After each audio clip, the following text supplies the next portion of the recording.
Okay, sorry.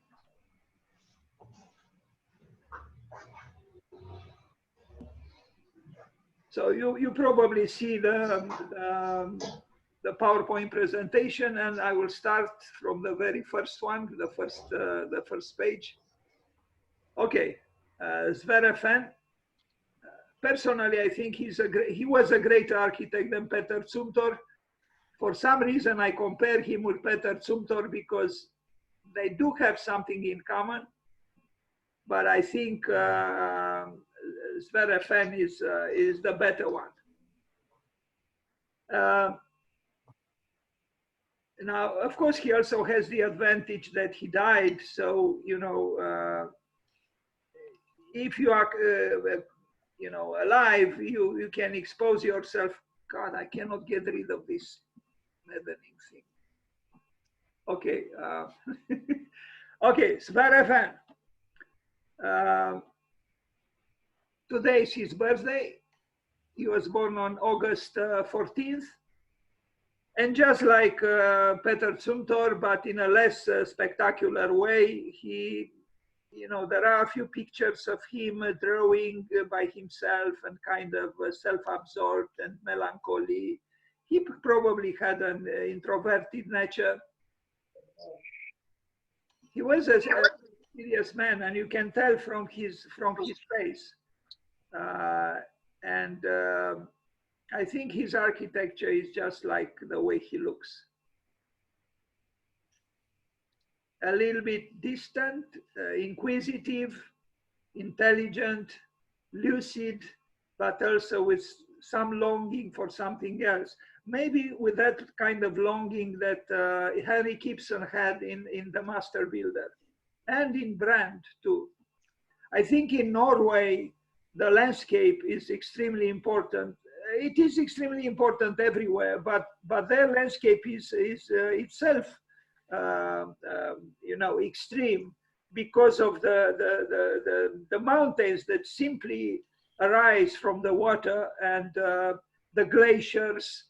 So there is the mountain and the mythology of the mountain, and there is the snow, and there is the cold, and then there is the water, and there are the fjords. So Norway, I mean, you know, here I am talking about Norway. I never visited Norway. I visited Denmark and Sweden, but not Norway. But I read a little bit, and I think the mythology of the Norwegians is very significant and very strong.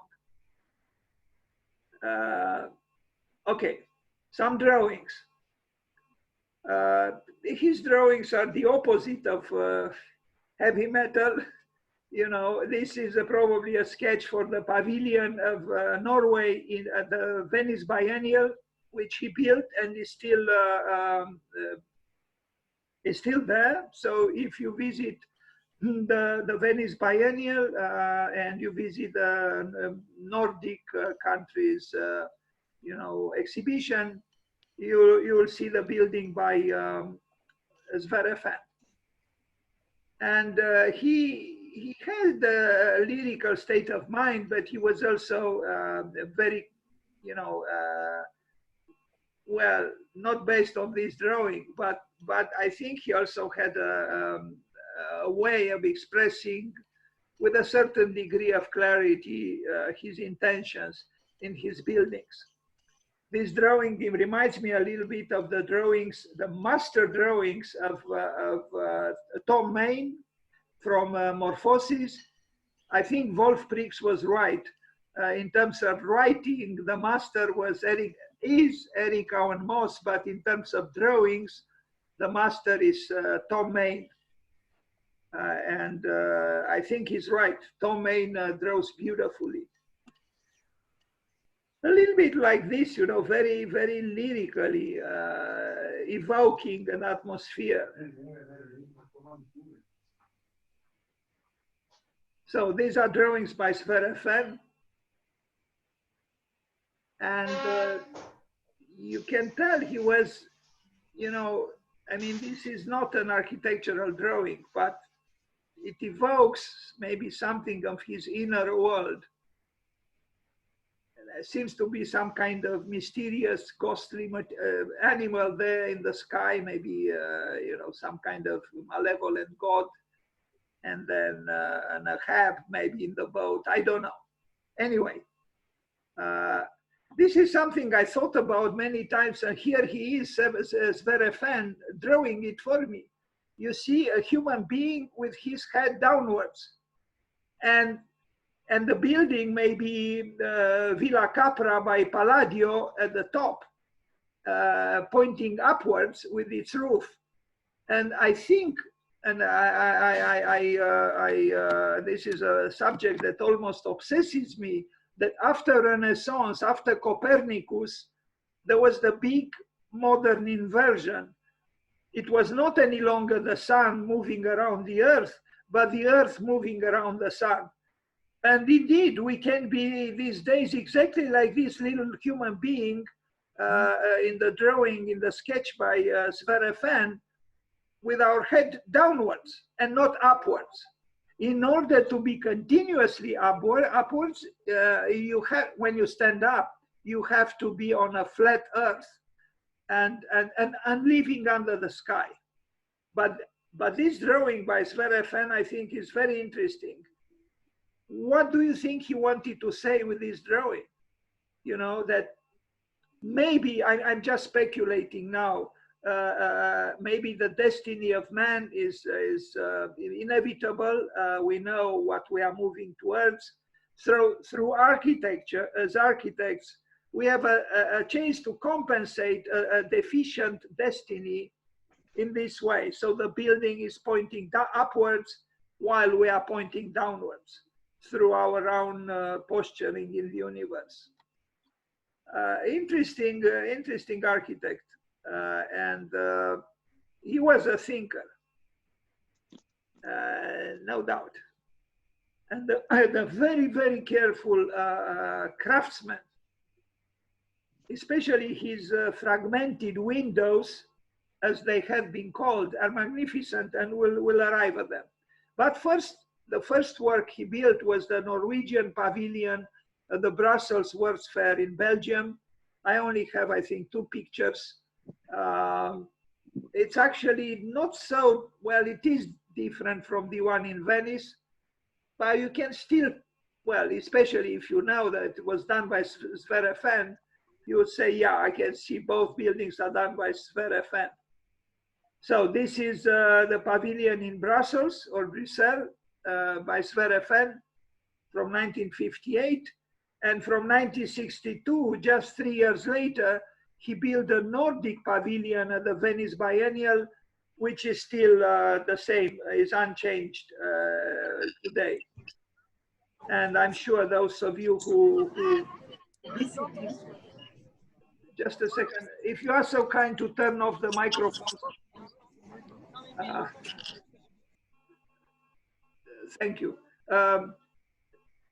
You know, I'm sure those of you who visited the Venice Biennial do know this building because it's, you know, it's hard not to see it when you visit the Biennial.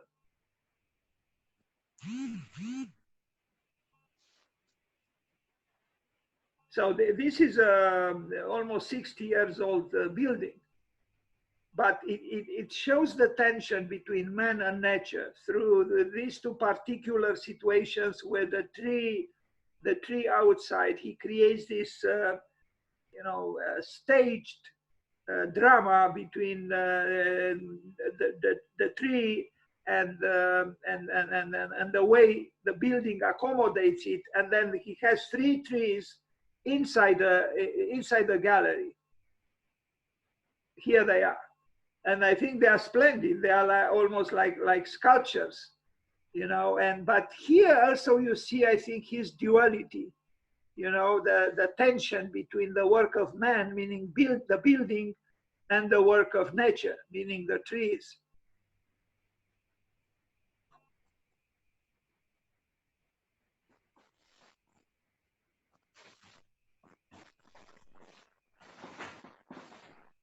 It's also interesting that, you know, the trees break the regularity, the rhythm of the ceiling, and this is also, I think, a reflection of his cosmogony, meaning probably that he, you know, I imagine he had some skepticism about the, you know, the unlimited powers of man. So the fact that he breaks here the structure of man to allow the trees to go through the ceiling and through the roof does seem to say something. It's not just a, you know, an empty gesture. Now, a villa from 1963, also very well crafted. And I remember Kenneth Frampton saying once that Carlos Scarpa tried with all his powers to remain within tradition. And Svere Fehn, to paraphrase, he tried everything in his power to escape tradition, but he didn't. And I will end this presentation with a quotation from him where he says exactly this. I understand why he wanted so much to run away from the mellowing effects of tradition on him, because he wanted to be an innovator. This kind of reminds me his statement and his attitude of the important Mexican architect Enrique Nortens, who declared in a conference I attended that he wanted badly to fight nostalgia. And equally, Svere Fehn wanted badly to fight tradition. But, you know, from desire to, reality is many times a distance. I don't know, maybe Enrique Norton succeeded more in fighting off nostalgia than Svere Fehn succeeded in fighting off tradition. But this is I think the charm of this house is exactly because he didn't succeed totally to defeat tradition. So there is some mixture between longed for modernity and the fact that he was still immersed in a certain form of tradition of his country. First of all, the usage of wood, you know, in this way, this reverence for wood, and it doesn't matter, you know, just cladding or structure. He understands wood. Wood is part of his culture. And, you know, you can compare this building with similar buildings built in the United States at mid-century. They are so very similar and so very different. And the difference is mainly because Svere Fehn belonged to a tradition that in the United States didn't actually exist, or certainly not at this extent. This is a Nordic country, and this is a Nordic architect who built in a modern way, but he couldn't neglect where he came from. I mean, you know, you can compare this house with Richard Neutra's building, you know, or other architects. I'm not even mentioning Schindler or other architects. Even, you know, I think we could have a Zoom meeting to talk just about this, you know, different architectures of the same time, but in different places, you know, like mid-century European architecture compared to mid-century, let's say, you know, North American architecture. And then we could also compare with mid-century architecture from other places, of course, because the world is not, you know, reducible to just Europe and the United States, not at all. And by the way of this, I want to invite you on Monday. It's Indonesia Day, and we'll have a great occasion to immerse ourselves in Indonesian architectural culture, thanks to several presentations about Indonesian architecture. So you are welcome if you want to come, but we will begin one hour earlier than today. That is on Monday, the 17th of August. Okay, this is the Nordic house of a man who wanted to escape his own tradition. Very well crafted. You can tell there is here an architect who has understanding and affection for the brick, for the wood, and so this is not just a play with wood and with brick. No, he understands them and he respects them. It's a good house, I think. It's very convincingly done. Would be also very interesting to compare his building with, modernistic or modern buildings by Mies. And by the way of Mies, we'll celebrate him Sunday. So today is Friday. Sunday at the same hour, if you are interested in Mies, we'll talk about him extensively, starting at the same hour. I am trying to, to respect my promise that this will be an architectural marathon.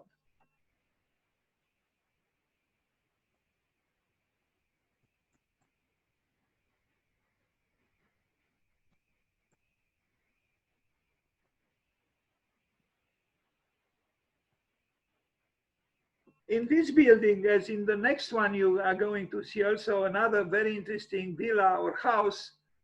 He places the kitchen in the center of the house. I said the kitchen and not the hearth necessarily, not in the sense that Frank Lloyd Wright placed the hearth in the center of the house. So two major buildings by Svere Fehn have the kitchen, maybe more than two, but I only know of two. He places the kitchen right in the center and without a direct, access to windows or exterior wall. And the light is coming just from above, and I imagine also the the ventilation. But you can tell you are in Scandinavia because of the way the wooden work is done. It's done very properly, and yeah, with a seriousness that many times in other places is missing.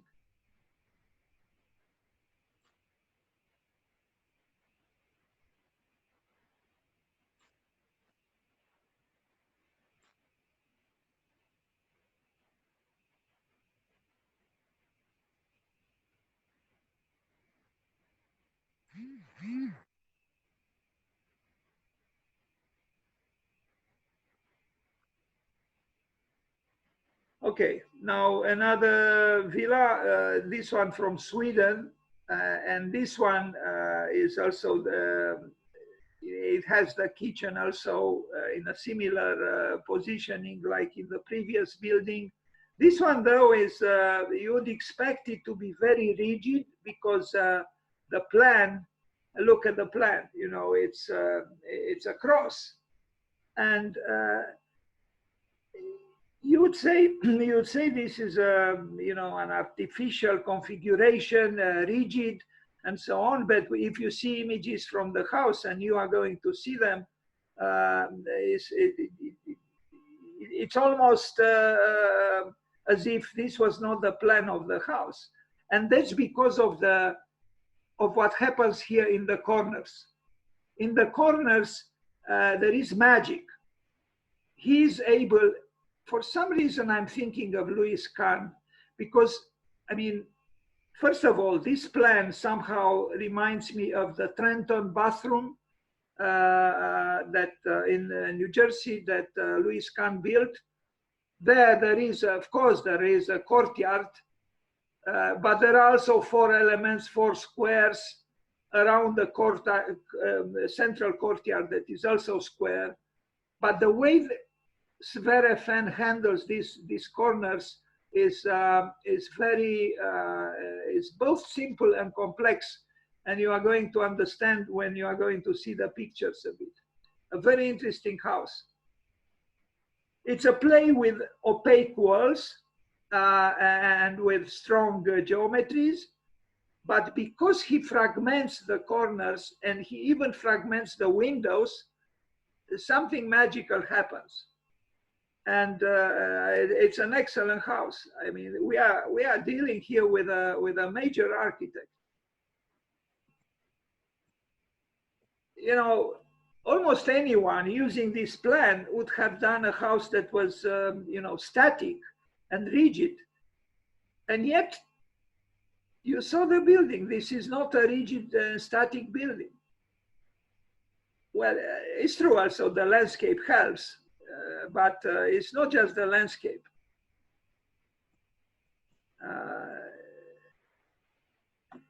What happens here in the corner again makes me think of a house. Is it a Fisher house by Kahn, where the framing of the window also becomes furniture. So it's an interesting way to handle, especially the corner, with glass and wood, and combine them in a sculptural way and in a functional way, in such a way that there is a certain ambiguity there. You know, is it just the frame of the window, or is it part of a configuration that includes some kind of function that the furniture would provide? I'm thinking now of Eileen Gray, who said that furniture makes architecture. You will understand when I arrive at pictures of that corner.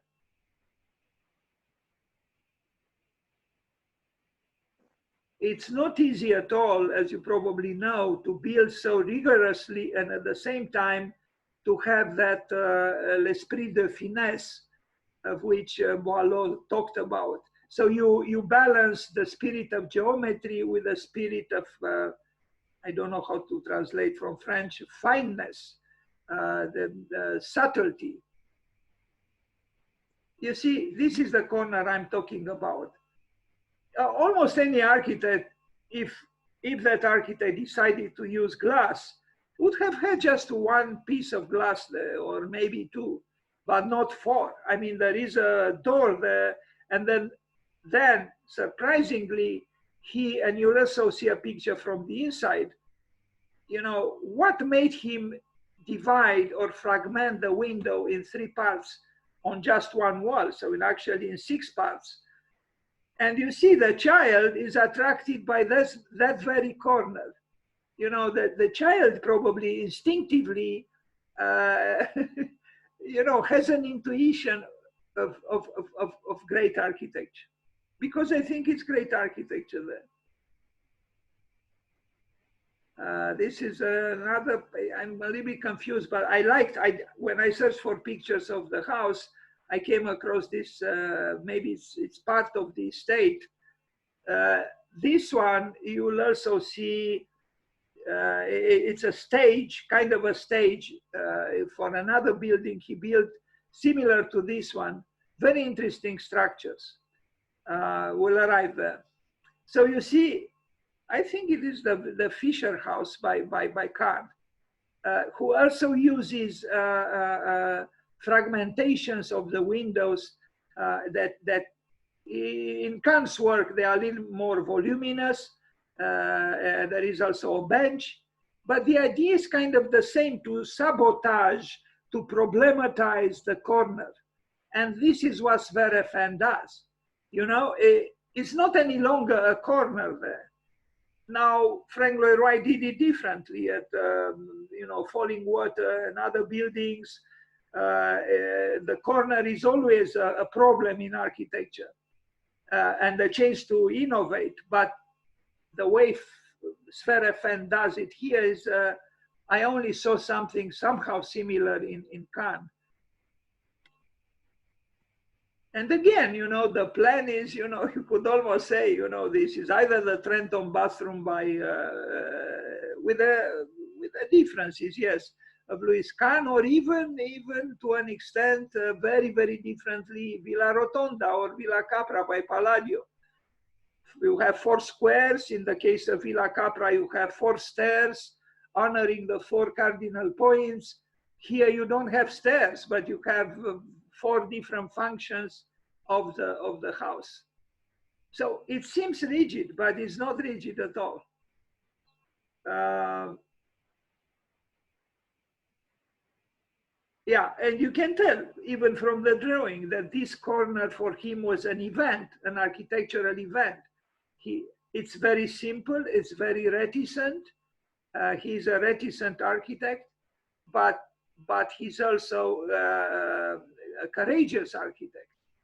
You know, so it's very beautiful what we see here, I think, in this drawing and in what was built, because this has to do with architecture, with its very essence. You know, yes, it's not heavy metal music, it's not, but the poetry of architecture resides in something like this. Because I am thinking, you know, that corner, which is the most fragile part of the building, the corner usually is, uh, he seems to have a double tendency, almost opposite tendencies. On one hand, to open up, and on the other hand, to defend itself. In other words, on one hand, to try to attack with it, and on the other hand, to try to defend itself at the same time. That's why, you know, where you expect to see just glass, he also introduces wood, which is solid and opaque. So you have glass, but you also have, as you can see in plan, some kind of a resistance there, as opposed to the two doors where when they are open, you know, the flow between the inside and the outside is total. Yeah, here we see in detail, and you see it has a character. I mean, he creates, to use Bernard Tschumi's obsession with the event. This is an architectural event right here in the corner. It is functional. These shelves are not wide, but they invite you to populate them with certain things, you know, and it's, I think it's very beautiful because it is, all of a sudden the glass becomes more than just itself. It's almost a gesture of affection of man towards nature. And so it's this in-betweenness that Svere Fehn achieves here in a delicate way and in a very simple way, you know, but an architect who is less careful than he was wouldn't even think of something like this. I think just this detail comforts him, you know, a certain status in the field of architecture. Somebody wrote, these are not my words, Svere Fehn's fragmented windows. Yes, this is what we have here. And I think it's very simple, but very, very subtle and poetical in architectural terms.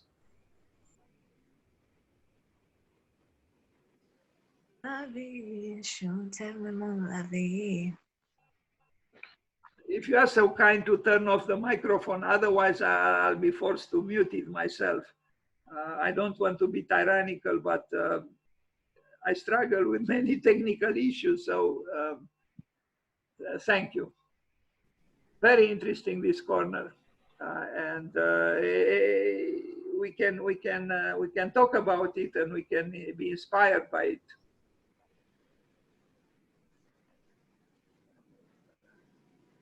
Another house in Oslo from 1967.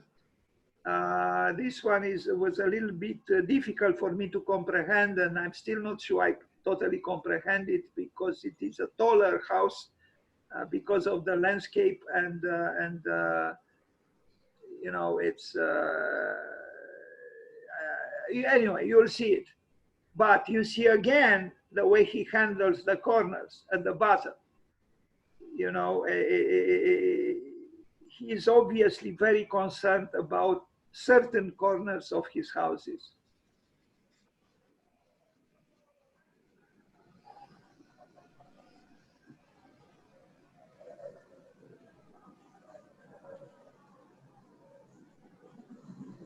I have some pictures of the model, and I couldn't find a lot of satisfying pictures of the building, but you'll get an idea of the building. Again, I think this is an architect who respected tectonics, who is taking architecture very seriously, but also lyrically. He didn't build so many buildings. I mean, if you compare him with, let's say, Jean Nouvel, about whom I talked a few days ago, you cannot compare them. But in terms of quality, every single building by him is very high quality. And look at it. I think in terms of modernism, you cannot get a much better building in terms of a private house. I see a balance between man and nature, between architecture and culture, between architecture and nature, between culture and nature, because yes, it's clear, nature didn't make this prism in brick. This was made by man, but was made by a sensitive man, and I think there is a balance. There is an harmony between human life and nature.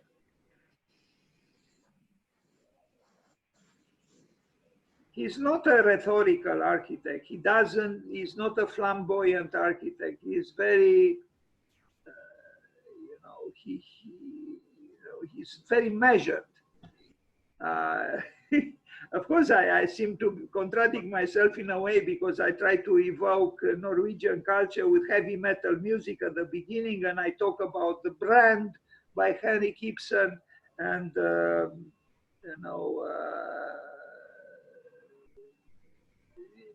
Norwegians, I think, know something about contrast, although I think they are also very capable of handling them in appropriate ways.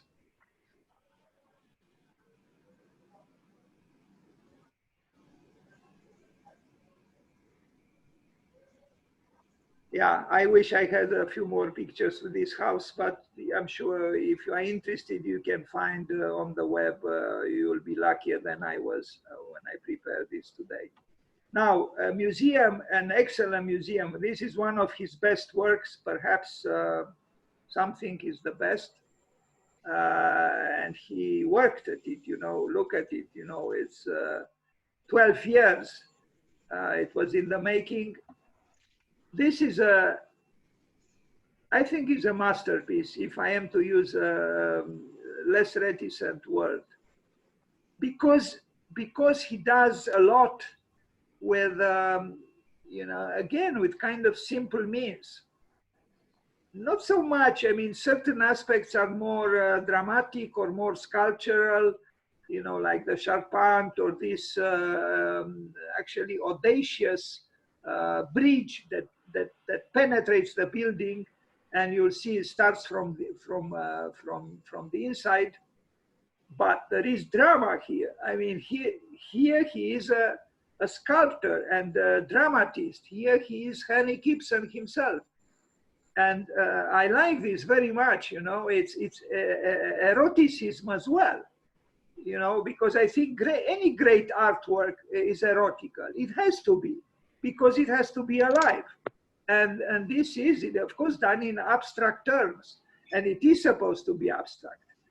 Now you see, maybe these two people fall in love right here on this bridge, because they feel certain tensions that exist in the building. Not everything seems to be,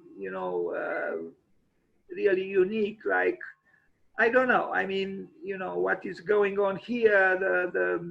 This wall made of glass bricks seems to me a little bit predictable. But other parts of the building, and he was dealing here with an existing building that he just. Hello, I hear some strange noises. Anyway. You say, come on, you know, what's so special about this building? Well, he was dealing with an existing building and he didn't try to impose his will on it. Only in some places he manifested his architectonic will. And I think he did a good job.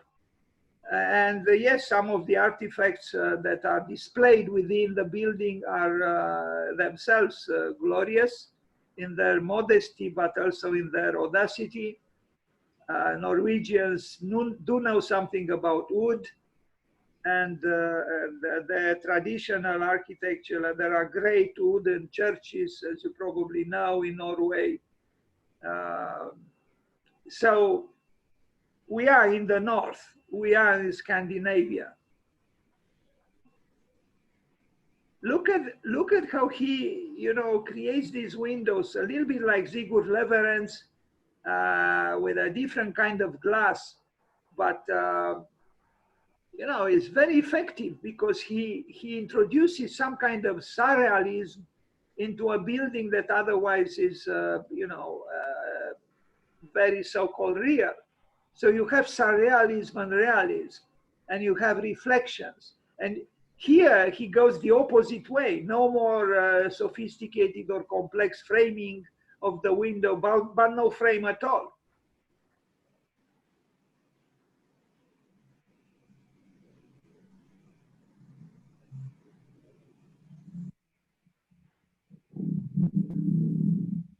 I like this picture very much. And look at that bridge, concrete, heavy and strong, how it goes through the glass wall and the glass wall accommodates it as such. You know, it's excellent. You know, there is fragility here because of the glass, and there is vigor because of the power of the concrete diagonal that goes right through it.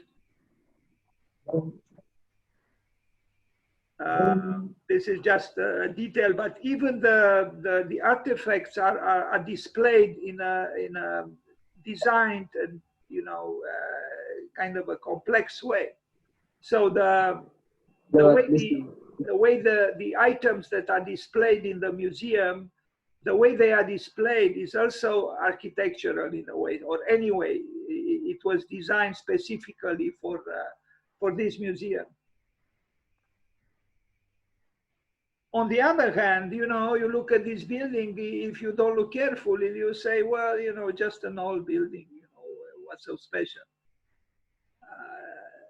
But I think it is here the skill of the architect, you know, who dealt with an existing building in a poetical way and where it was necessary in a courageous way.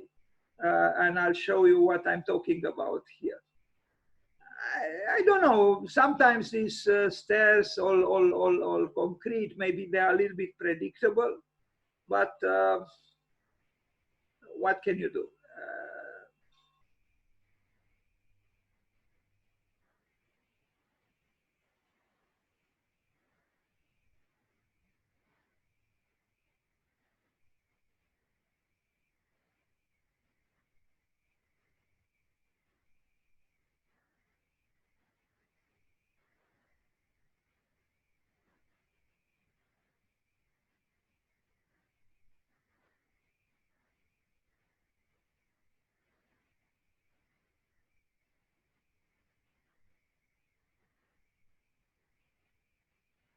I'm not sure if this is him or not, but whoever he is, you know, when you are here, you probably contemplate the future. That is, those ruins could be our own lives. And of course, ruins are everywhere in the world, not just here in this particular context. But you have also the intervention of the present. And of particular interest is this bridge that goes into the building the hard way, so to speak, meaning the long way. And you wonder why he chose to design it in this way. We are going to see another plan where you'll comprehend it better.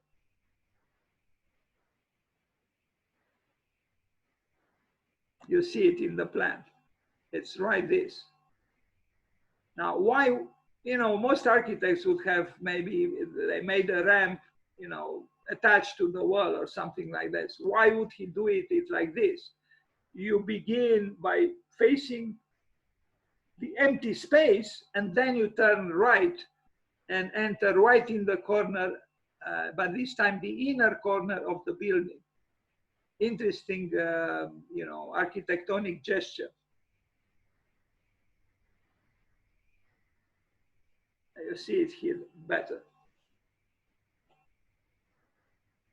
I think Svere Fehn teaches us many things, you know, about architecture.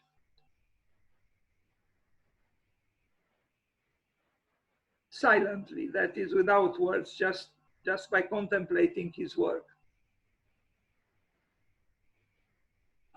So, you know, this path so goes inside the building. It's quite a journey within the building, and you know, he intentionally makes it long.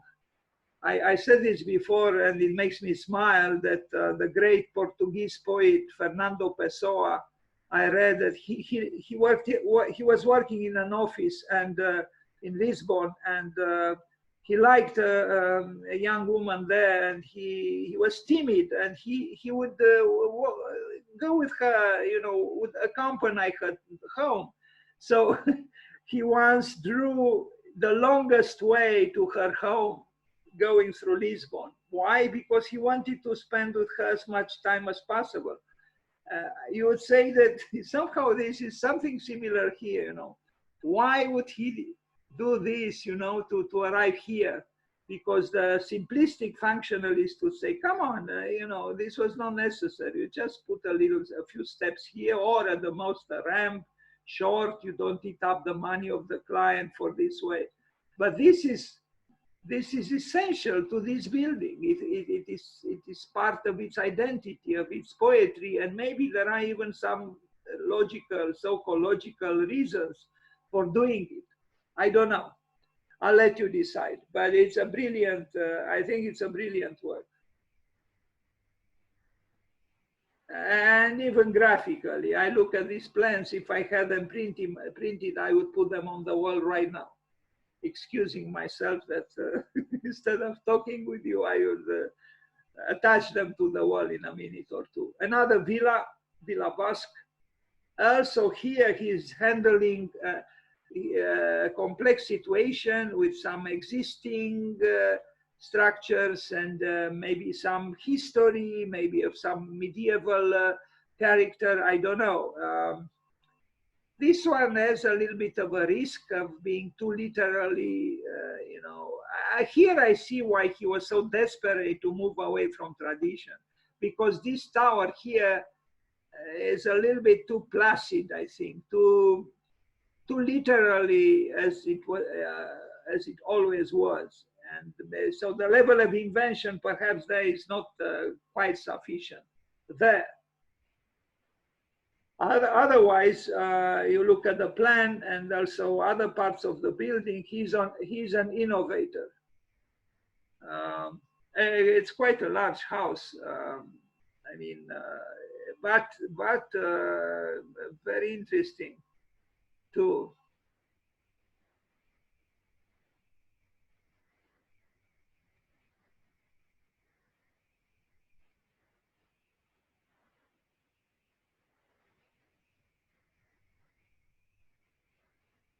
But you see, even here, he erodes the corner in a different way than in that house with the fragmented windows. But I think this is a theme for a number of important modern architects. How you handle the corner, how you erode it, how you show it that, you know, the corner is the most exposed, you know, not just to an earthquake, but to the wind, to the rain, is because there is an increased fragility, and you have to acknowledge it, not necessarily to fight it, but to acknowledge it and express it architecturally in a certain way. yeah, for my taste, this tower is a little bit disappointing. I think maybe he couldn't, maybe he was not allowed to. The level of invention here doesn't seem to be sufficient for me. Now, maybe you know, Stephen Hall built himself in Norway, and it's too bad I don't have it in this presentation. He built a memorial house for Knut Hamsun. This is another great Norwegian writer that I allow myself to recommend to you, Knut Hamsun, especially Hunger. Please try to read Hunger. It's not a big novel, it's a kind of a short novel, but it's excellent. Unfortunately, Knut Hamsun, who received the Nobel Prize in literature, sympathized with the Nazi movement, and because of it, there were some negative consequences in his being perceived in a certain way. But I think Knut Hamsun was one of the greatest writers of the 20th century. And Stephen Hall built kind of a, house for Knut Hamsun, I mean, a museum in a way, in Norway, which is very good. And if you compare this building by Svere Fehn with the one that Stephen Hall built, you'll understand that here, but it's true, Svere Fehn built it 30 years earlier than Stephen Hall. I think the level of innovation again here is not sufficient. But this is my perception, and it doesn't really matter so much, my perception. But I think he was lucid. I think there was a level of lucidity in Svere Fehn that made him realize that maybe in the balance between tradition and innovation, still with all his efforts, many times or sometimes tradition had a little bit the upper hand in relationship with innovation. Ideally, they should be balancing each other, completely, but that is not easy. That's why he said, I fought, I ran away from tradition, but I guess it's not easy to run away from yourself. I guess what he meant, he couldn't totally run away from a side of himself that he was actually not very happy with. Maybe a certain, excessive reticence. I don't know.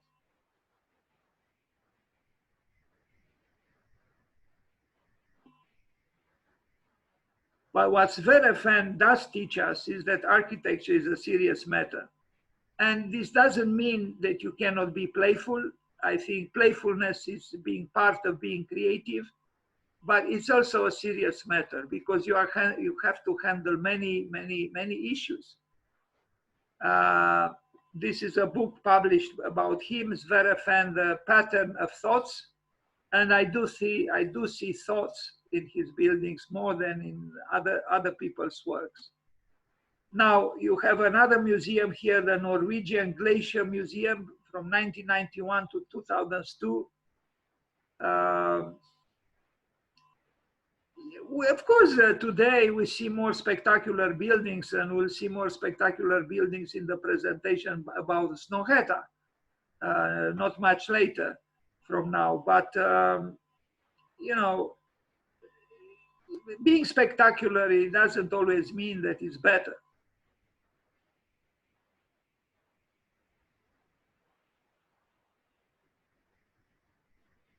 Plus, how spectacular can you be, or could you be, with that, majestic mountain behind you? It's not easy to build in the proximity of such a mountain.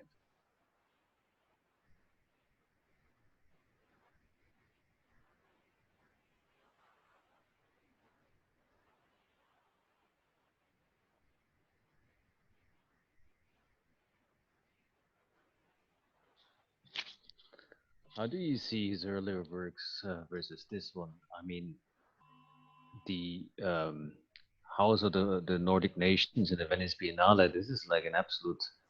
I mean, it seems like a masterpiece of modernism with this very light um, concrete fins stacked upon each other. I mean, this is very poetic space, but here it looks very, I don't know, postmodern influenced of some form of regionalism, but then blended and merged into, yeah, I don't know, this volume and spiral. How do you see that? Well, I mean, I don't know. I mean, this building to me is a little bit, predictable, and I have seen things that are not very, very different. Um, yeah, also, the 90s, the 20th century, the end of the. I'm not trying to excuse him, but it was a difficult time. Many architects built horrors. At least he didn't build horrors. He built a modern building. Yes, there is this sloping roof here at the entrance, but I don't know. I really don't know. There is I think your perception is correct that there is a, and I imagine Frampton likes him very much because there is some kind of a critical regionalist here. Um, he is, I think, Yeah, Svere but uh, uh, sorry if I may add. I mean, in this Nordic pavilion, there is some poetic simplicity. This is almost like a Zen space. And here, hmm? Sorry, I didn't understand. Please repeat the last few words. And the pavilion, the Nordic pavilion in Venice Biennale. This is a very simple space. It's almost like a Zen space, a space for meditation, right? Right. With this lightness and this absence or this minimalism of materiality. So for me, it's a very poetic space. Versus this one is trying to have some words, vocabulary, in a way weirdly put together. But this is probably my problem I have with this sort of postmodernism as such. I don't see the poesy here, the lightness is all like forced together in a way. And I don't know what these elephants are doing there. Maybe they're, yeah. I don't think he brought those elephants there. To my shame, I didn't even notice them. But it's also, it's a different program. I don't know. I know a pavilion, it's a pavilion. It's a very simple structure. But here, he had to. I guess it wasn't too complicated, but it's a larger building, and yeah, it's not my preferred building from his works, but you know, he built it. I'm even more worried about what is going on here. This reminds me a little bit of I M P, and not so much I M P, but Henry Cobb working for I M P. It's some kind. I understand. I think why he was a little bit unhappy with himself. Um, anyway, he tried. I mean, the Snohetta themselves sometimes don't succeed. We'll see some buildings by them which are not so glorious. Anyway, but I think you are right in perceiving some postmodernism here, and postmodernism was fatal. It's true to many people, including Ken Gokuma. If you see the horror he built in the early 90s, it's just unbelievable. We are talking about Ken Gokuma. It's just, you know, normally his license to practice architecture should have been taken away after that building was built. Anyway,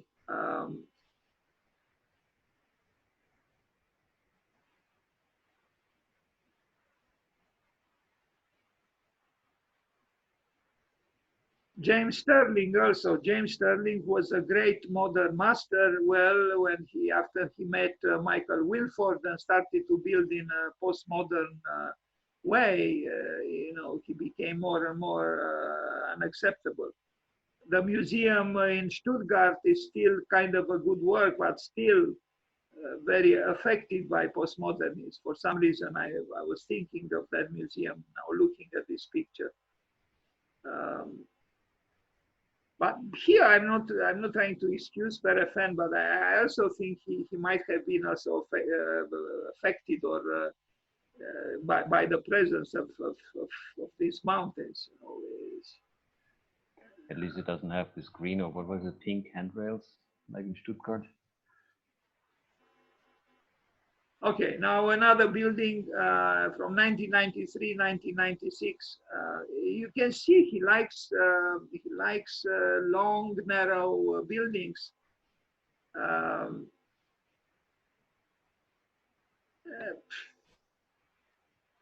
This one also doesn't impress me a lot, but by now we kind of know which is a building by Svere Fehn and which is not. He has a certain way of building that, at least in the last two buildings, is kind of obvious. Really, I think from the histories of architecture that maybe 15 years should be totally erased. From 1885 to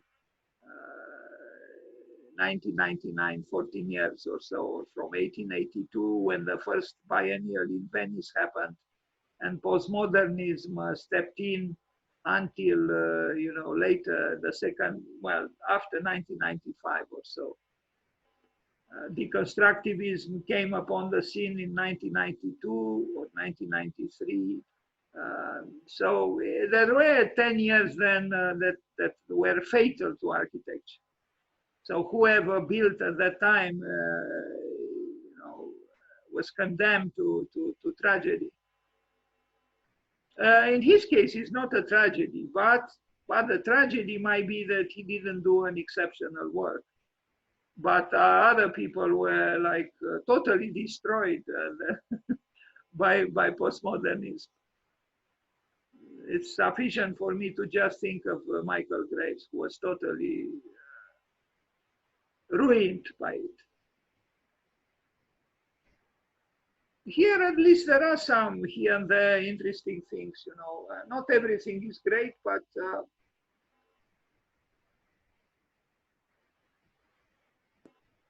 now another one from 2000s.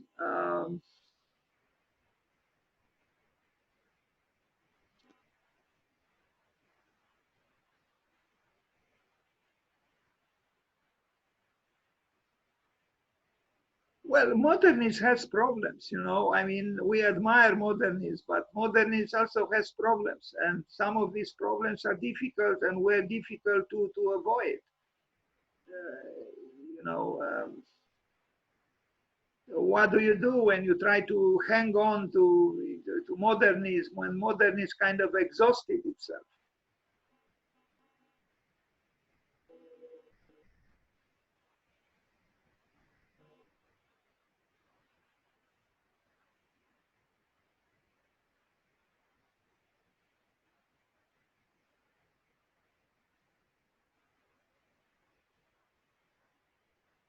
Yes, in some works, he seems to be a little bit dated, I think, and yeah, what can we do? This is a fatality that actually maybe many works cannot escape.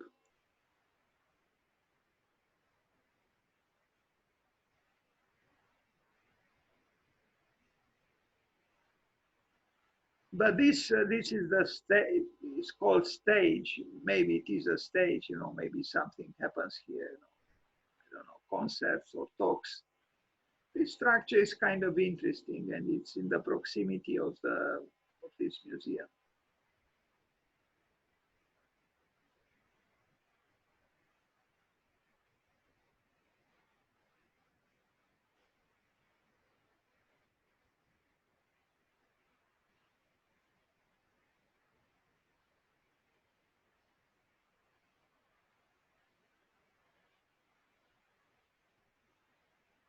another house from 2007. I mean, house. It's a house within a house. It's a publishing house here. The office is of a publishing house. And perhaps the only interesting thing here is the ceiling. I don't know why that house was preserved there like that, or I imagine it was preserved and not built. You know.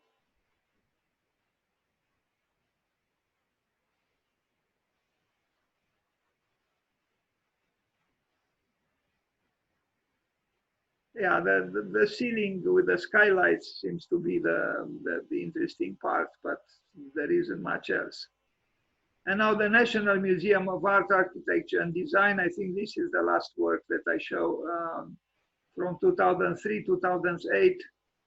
I don't know if it's such an interesting work. And not really, I think, but maybe we should listen to some heavy metal Norwegian music to wake us up a little bit. Yeah, it's a problem. It's a problem, you know. It's hard to continuously, you know, using the modern idiom to reinvent yourself and to keep using glass and again glass, because that's what the modernist does. You know, it's a fatality. You know, metal and glass and metal and glass and here and there concrete. And yes, I feel like smashing these concrete walls myself with a hammer. I'm tired of them. You know, it's not even brutalist work. You know, I mean, I'm supposed to celebrate Svere Fehn now, but I'm actually angry at him that you know, these walls are too smooth and too. I don't know. I feel like doing something to them. But I'm probably revolted a little bit against modernity, and also, you know, look at that column. You know, it's all the mystery of architecture is gone. You know, it's maybe he was tired, maybe he was disgusted with architecture and with himself and with life itself. You know, Scandinavians, like other people, could suffer of depression. The climate is as it is, and I don't know. I mean, I'm just thinking aloud. Maybe we can dedicate one evening to talk about architecture and depression. But I'm preparing now, and I'm inviting all of you, if you want to. It's called Architecture and Prehistory, or the Cave Revival, where I want to talk about the cave revival as a doctoral student here called the. I told her that you know, the cave appears in some very interesting works today by important architects, med architects, Arata Isozaki, Studio Gang, even Doshi, and she said the cave revival. And it's very amusing, this language, you know, this wording, the cave revival. So I'll dedicate one evening to the cave revival. Anyway. Do you know when you have cave revival? Yeah, I will let you know very soon, because I gather the material. I just have to find a day without celebrations, and we'll talk about the cave revival. Okay, I will send you one image with a cave I'm working with. Really? Please do so. I will include in the presentation, yeah? Yeah. More than one image. Why do you think the interest in caves now, you know, at the peak of our civilization? Well, of course, it's very interesting, as you say, because our civilization began in caves, so we have it in our bones. Are you trying to suggest that we'll end in a cave? Maybe, who knows? Yeah, it's possible, you know. And in fact, that song by that Immortal, I think it's called, that group from Norway, talks just about this. After I finish with this, I'll play a little bit more music, their song, because it relates to the cave. and then we'll talk about Snohetta. Okay. Thank you.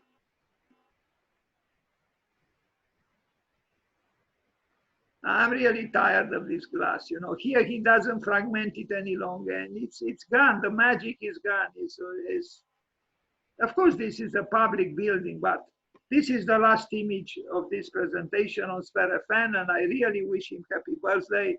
I have tried all my life to run away from the Nordic tradition, but I realized that it is difficult to run away from yourself. Svere Fehn in Architecture Plus Urban is 1999. Okay, thank you very much. So while I prepare, well, it's prepared the other presentation on Snohetta, but let me see if I can, if something wrong here, okay, YouTube. I hope I can find this music because it's in a way, I found it. Okay, just a second. I think this is the one. My dad used to come home drunk Stop every it, day. no, please. My mom had passed away from giving birth to me, and my dad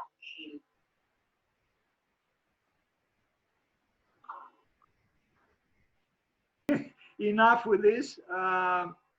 So I'll start with Snohetta now, if you allow me to, and we'll see the difference between practicing architecture today and practicing architecture, you know, with a few years earlier. Also, sorry, this is a presentation about, I should have chosen, from current slide. I also have big here, but I'm not going to talk about big now. Just a second. Okay. Snohetta. Okay, so as I said at the beginning, a big difference between Snohetta, which is a large office, an international office, a multidisciplinary office, and the lonely architect named Svere Fehn. These are the two partners. There were apparently three partners at the beginning, but I couldn't find the picture with the third one. The one on the left, Norwegian, the one on the right, North American. But what moves me is this picture of their office. People having lunch together in their office. And there is, I think, a beautiful, and maybe this can be found in other Scandinavian countries and in other offices, where there is this true democratic spirit. People work together, they eat together, and I think it's something very positive here. So I love this picture, and I think, and this was taken in their office, in Snohetta's office in Oslo, and I think is representative for what this office is about.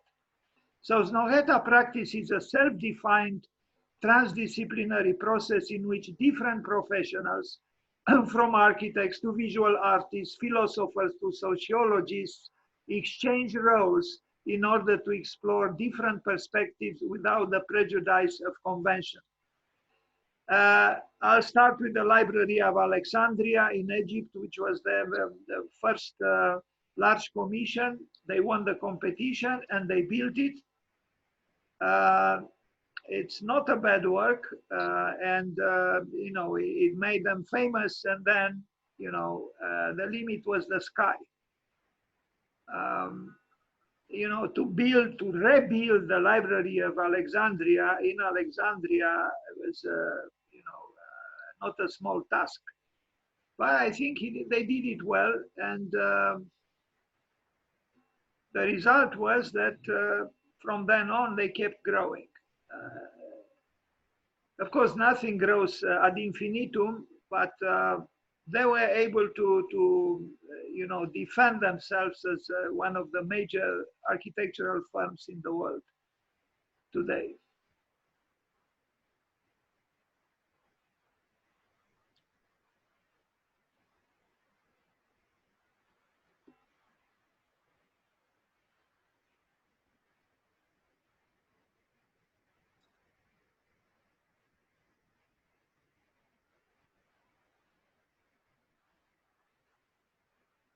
but they keep winning competitions, you know.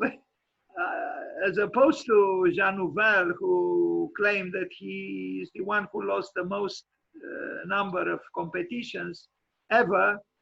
Snohetta is very good at winning competitions. They also won the competition for the opera in Oslo, which they built, and lately they won other competitions. You are going to see a few of their latest works.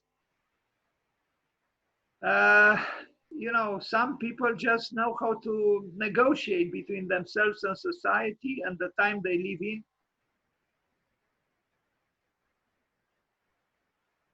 But one thing is for sure, if you take risks, you might win. And they took risks here and they won. If you don't take risks, probably you lose for sure. But if you take risks, you could lose, but you could also win.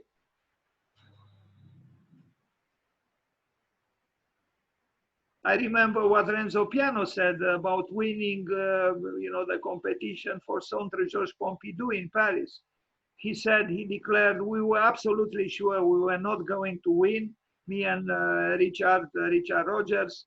So we said, let's do it the most extravagant way, truly to do what we know for sure is not going to win, and they won it. It was the same with John Hudson in Sydney with the opera. Now, the San Francisco, they are not necessarily chronologically situated. This is not my last word on Snohetta. This I prepared because I wanted to kind of compensate, if there is such a need. I wanted to show something else besides the Svere Fehn from Norway. So they deserve an ample, it is ample enough, it has about 200 pictures, but they deserve an even more ample presentation. This is a good work in San Francisco, the Museum of Modern Art in San Francisco, as opposed to the famous one in New York. And it's a good building. It's very close to the one by Mario Botta. And I like this wrinkled facade. Ada nggak belum ya? Mal, Pardon? yang bisa diposting udah ada belum ya? I'm sorry. Could you turn off the microphone, please?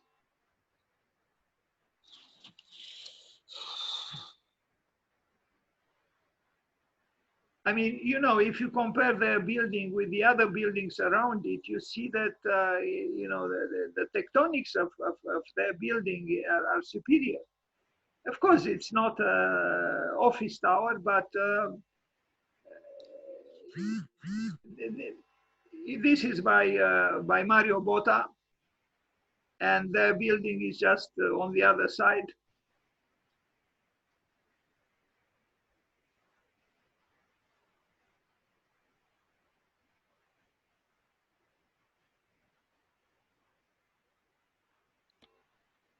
I like this, I don't know how to call it, curtain. These are the two partners. Maybe they have more partners now, but these are the principals of the office, the founders. And behind them is this wrinkled, I like wrinkles in general. So this is the wrinkled curtain behind the stage of the museum. And I think it's very well done. I would even do wrinkled buildings. And the facade is actually wrinkled too. It's not just this curtain, but it's monumental, and you saw it's huge.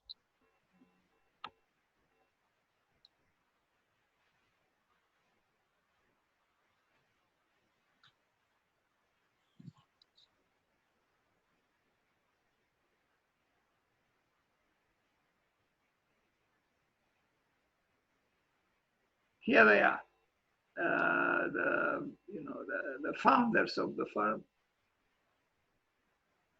And another image from their office. I like the fact that they have a long table, and all the people, well, you know, now there are many more, but you can tell there is a spirit of togetherness, which I think is very, very nice. Now, in Toronto Student Center, the buildings are a little bit, for my taste, a little bit so-called commercial, but this also is explainable or explained by the fact that they had so much success. They couldn't be too radical or too, like Elizabeth Diller said, the trick is to be outrageous but not offensive. I don't think they are outrageous. No, they never were truly outrageous. But when they came close to being outrageous, they didn't forget to be inoffensive, not offensive.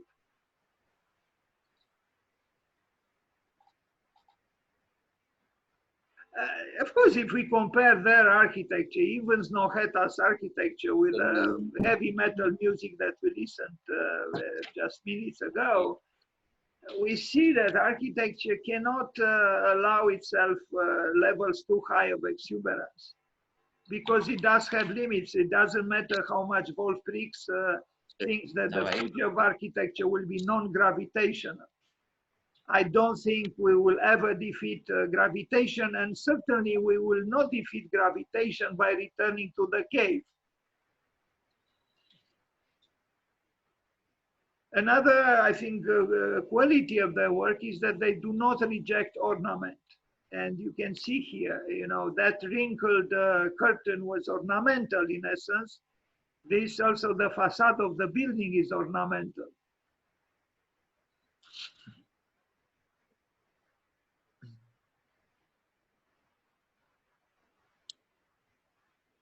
I'm going to write an essay called Structure and Crime, because I think Adolf Loos deserves some kind of reaction. I have all the respect and admiration for Adolf Loos, but that essay, Ornament and Crime, should have a twin brother called Structure and Crime.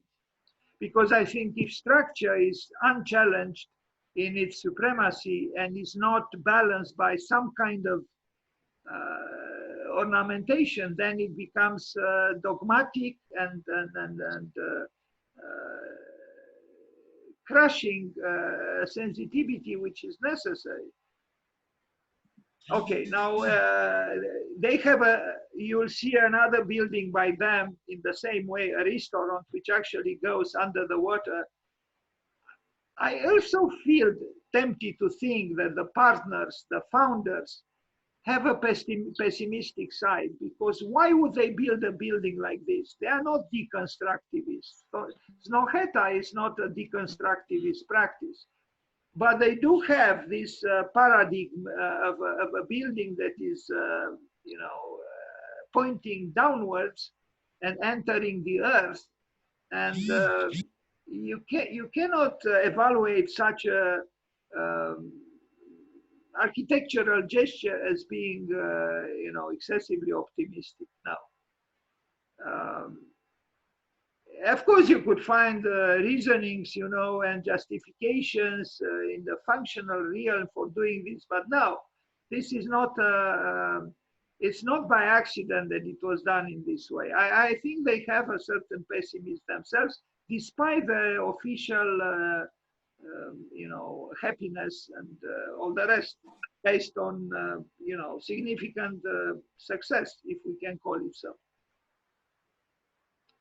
That's what I'm saying, you know. Yes, of course. How convenient, you know. We slope the building in order to receive the sun rays and get, you know, free energy. But I think it's more than that. Because you will see another building almost identical with this one that they built recently, a restaurant that goes under the water. Now, the Busan Opera House was not built. There are some, you know, insinuations of a possible cave here as well. Everybody that works with caves today, you know, Ishigami does, Isazaki did, Studio Gang, as I said, Mad Architects. even Doshi.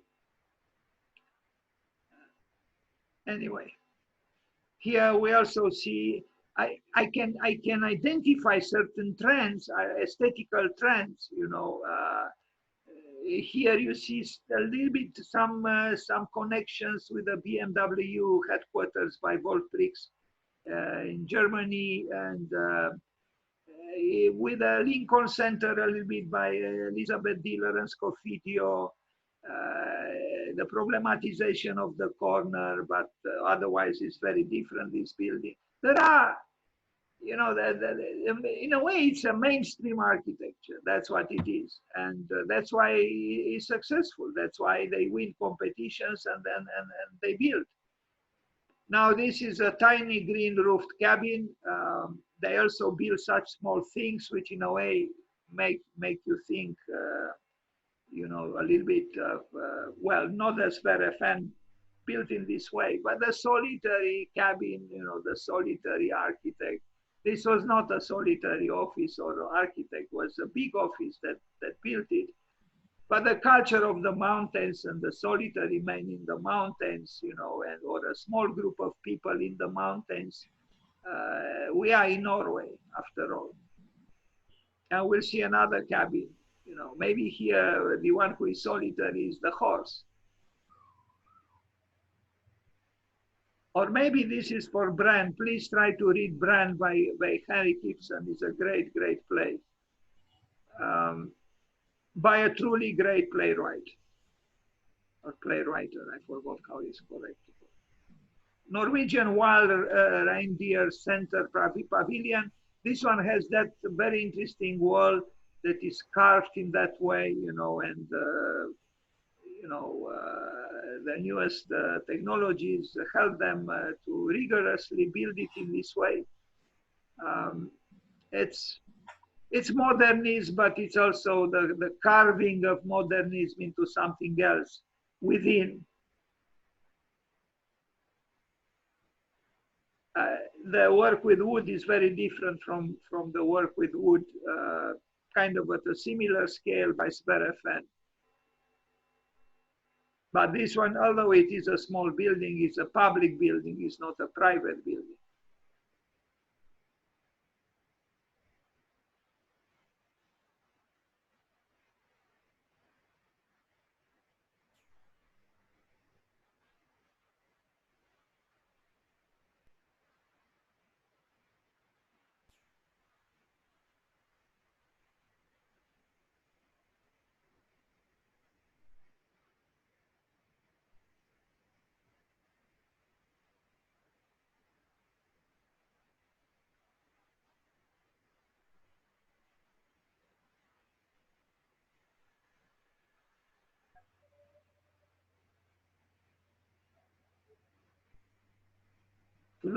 Fluidity within the box.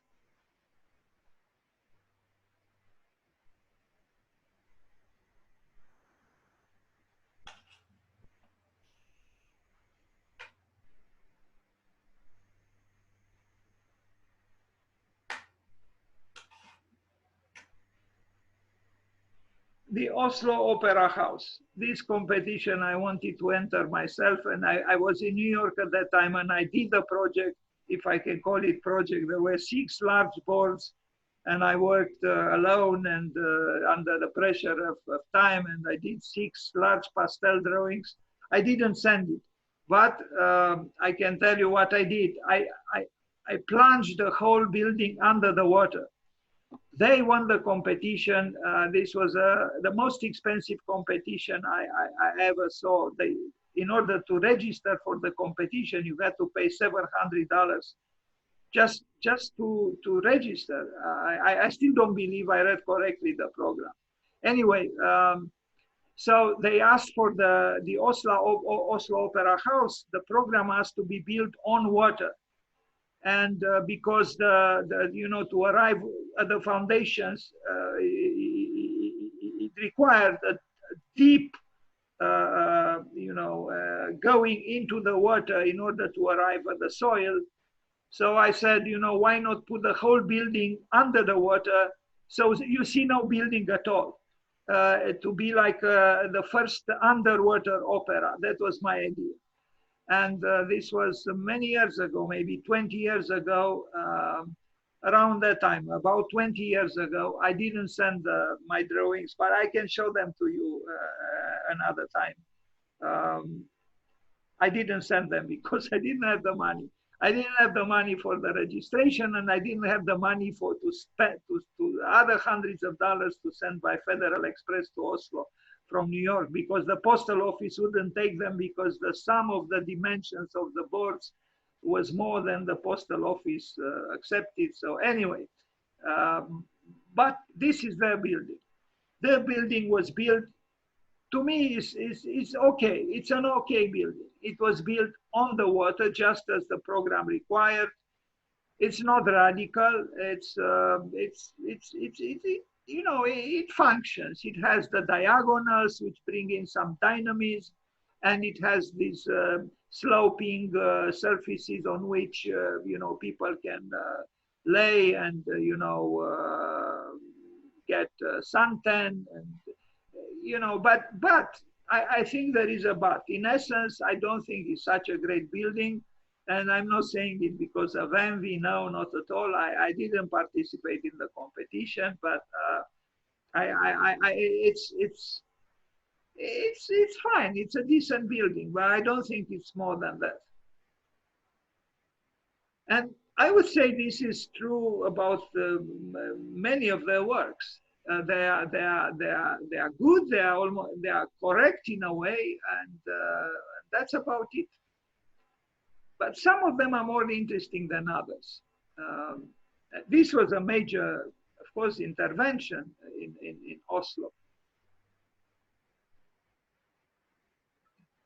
So, you know, try to imagine, come back, and with this I will end, about my thought that I wanted to make an aquarium in reverse, meaning where the fish is outside of the aquarium and inside the aquarium are the people. So there were just 3 or 4 large elevators that would go under the water. And I thought it would be very interesting to go and watch and hear, you know, Wagner's, you know, opera, for example, under the water.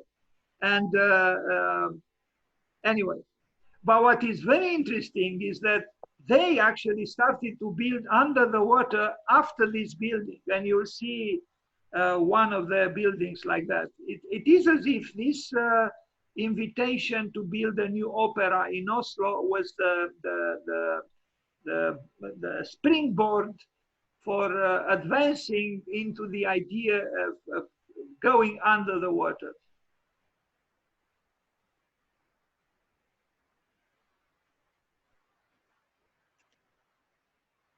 You know, it's very, very hard. If you enter a competition where Snohetta participates, it's almost by definition they win.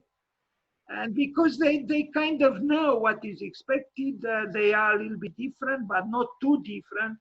They have the power to you know, make incredible drawings. And it's impossible to today. I think it's impossible to win a competition where you know, such big firms participate. It's very, very difficult.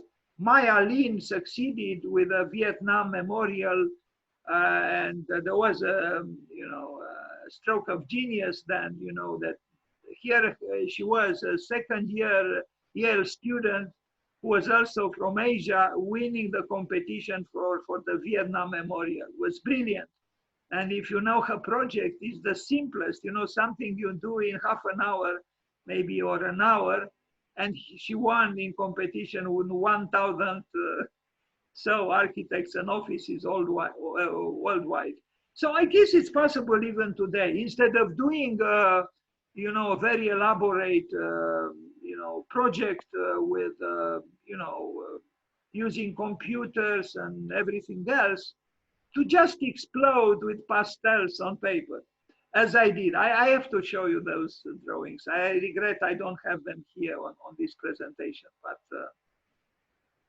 and of course I quoted from Henrik Ibsen and Knut Hamsun, because you know by now that I admire these 2 great writers. Anyway, nostalgia on my part. So this is the opera in Oslo. The building is just a little bit different from the buildings around it. I mean, you know, geometrically, yes, it's very different, but you know, otherwise, I don't think I actually think the library in Alexandria was a little bit more radical than this building. Also, maybe because of the context, because Alexandria is a troubled city now and poorer. I mean, with an incredible history. But it must be nice to sit on these things, you know, together with other people and have the sun give you a, you know, a suntan.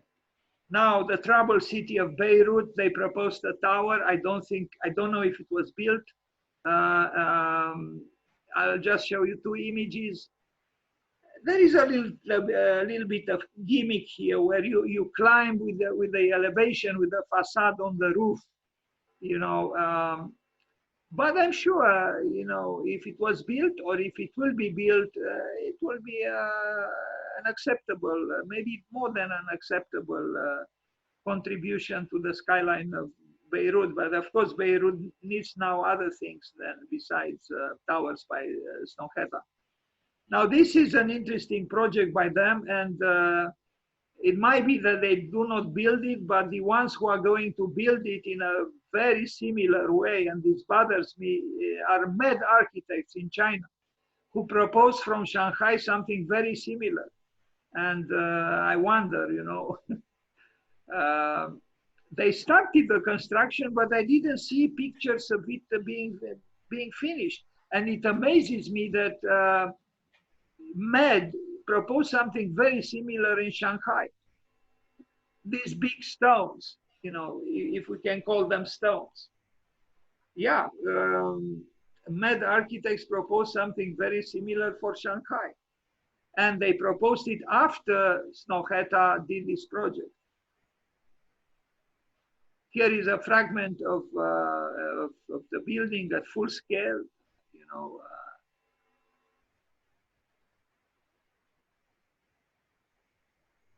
Strange today, I prepared part of this presentation for 1 or 2 years ago, but today I searched for this building to see it completed and I couldn't find it. Very strange. Although I see here is very strange. Anyway, it's an interesting complex. I just don't understand how MED architects could build something so similar in China. Because Ma Yan-song and his partners, I imagine they have greater ambitions than just do something so similar to something already famous.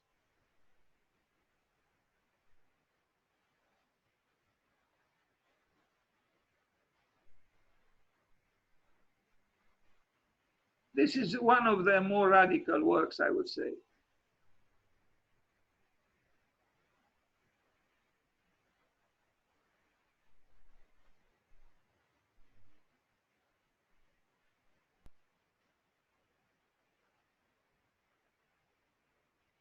Now, I was telling you about the underwater restaurant. It opened a concrete periscope. It's not really a periscope because you see through from it, you see the underwater, you see the fish, you don't see the sky. So it's not really a periscope, but anyway, that slipped off Norway's rugged coastline and into the sea. Under this half-submerged restaurant that offers diners a window into life below the waves. You remember the previous project that was built with a, you know, at least formally kind of very similar. But this time they entered into the water. But when you see this image without actually studying it and without visiting it, you say this is a building that fell into the water. Norway. Yeah. Please be kind and turn off the microphone. It must be very nice inside, you know, to see the fish and the water, and it's mysterious. And but I think there is a but, because, you know, you think again about anthropocentrism, and this is anthropocentrism at its most perverse in a way. We go under the water to claim again that we are ruling everything. We are ruling nature. We are ruling the underwater. I had this question also when I thought of doing the opera under the water. This is a false modesty in a way, what I try to do, because it dislocates water, and it's you know, it's only apparently going under. As a human being, you go under in order to assert yourself or your ego even more, perhaps. We can talk about this. Otherwise, it's a very comfortable and bourgeois building. So the dark connotations that is a building that fell into the water or that is going under are actually unwarranted. You know, it's, I mean, look at, personally, I think this is a mistake and a deficiency to design it so conveniently and so, you know, in a way, calmly and beautifully, when in fact, at bottom, the ideology of the building is that is a building that goes under, that falls. But this staircase is designed as if you are moving towards the sun or towards God himself. It's an optimistic staircase in a pessimistic building. And everything is so, in a way, too well designed and too beautiful and too sleek and too, and when you think about it, it's about eating. This is what it is about. And as William Shakespeare said, if we only eat and sleep, we are just beasts. I mean, you know, of course we have to eat, of course we have to sleep, but this summum, you know, this you know, high-end restaurant that uses a great architecture firm to design a high-end restaurant, you know, that is probably not the least expensive restaurant in the world, and for what, actually, you know? I mean, I don't know, this fetishization of eating. We are tired now at eating above the water, so we now go under the water. And where are we going to go next? To Mars, to have our dinner on Mars, our omelet, you know, take a you know, breakfast on Mars. I don't know. I think it has to do with boredom. And the money that is poured into something like this, you know, of course, Norway has money because it has oil, but I don't know, it's something a little bit problematic for my taste.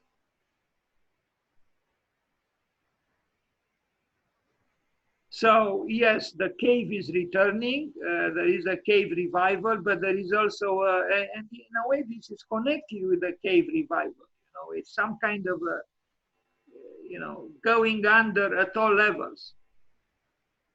Maybe because we are tired of ourselves, you know, and I mean, look at this image, you know, what does it tell you when you see this?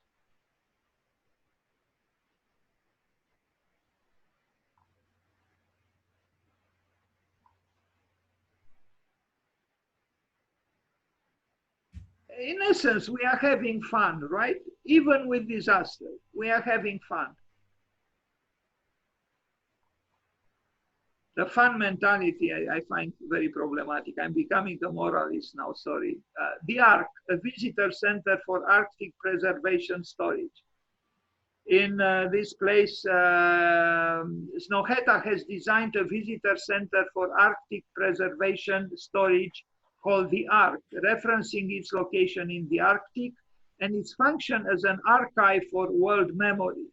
Commissioned by Arctic Memory AS, the visitor center will showcase content from the Svalbard Global Seed Vault, the world's largest secure seed storage, and the Arctic World Archive, a vault that aims to preserve the world's digital heritage.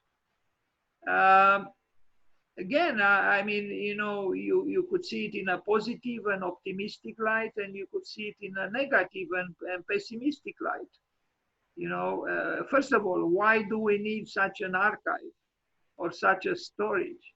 For the post-apocalypse, and its form is also, emblematic and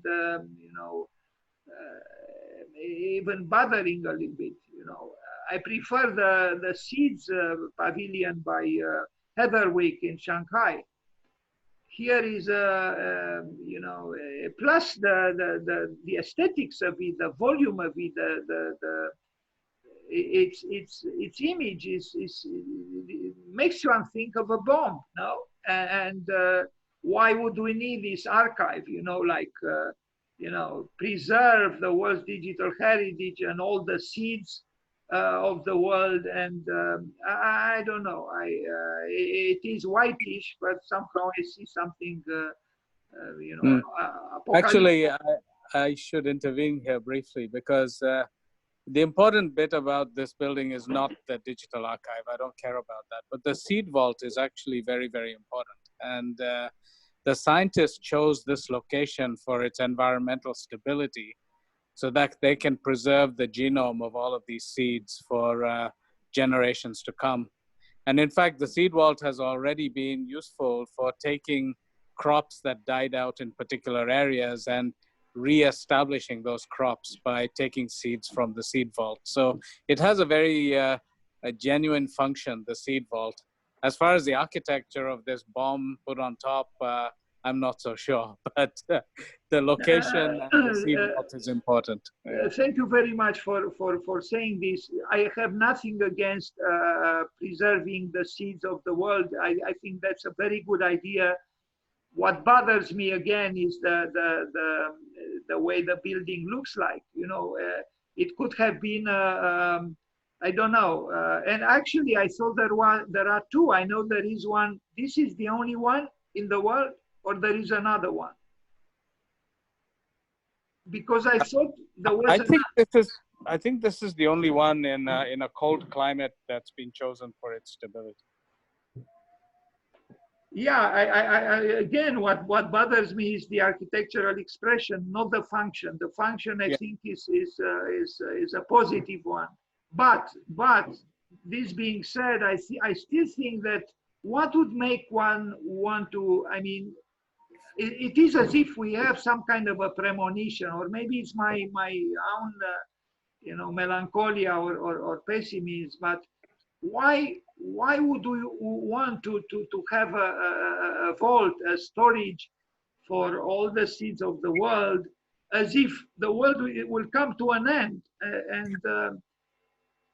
Yes, there's clearly an apocalyptic worldview.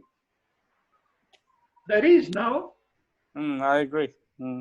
Yeah, but maybe it's connected with some lucidity, and in that sense, it's a necessary enterprise and a necessary building.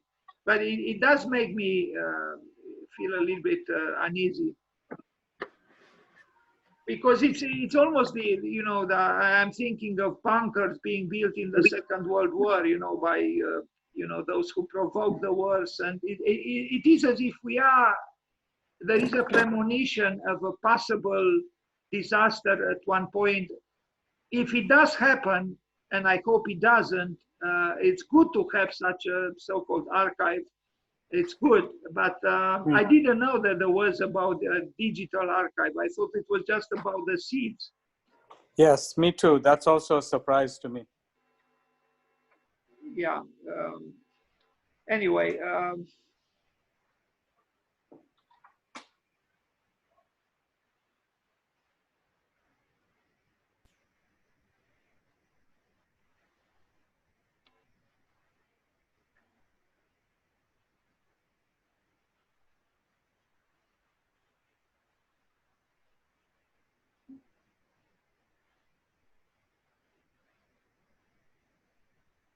I don't know. It's something sad about this building. I don't think it needed a glorious architecture. I'm not saying that it's flamboyantly glorious, but its verticality and its, I don't know, it's something about it that still makes me think that, now to talk with using the words of Peter Eisenman, when Peter Eisenman wrote, talked about that, that the myth of man, of the human being, at the center of the world is unsustainable.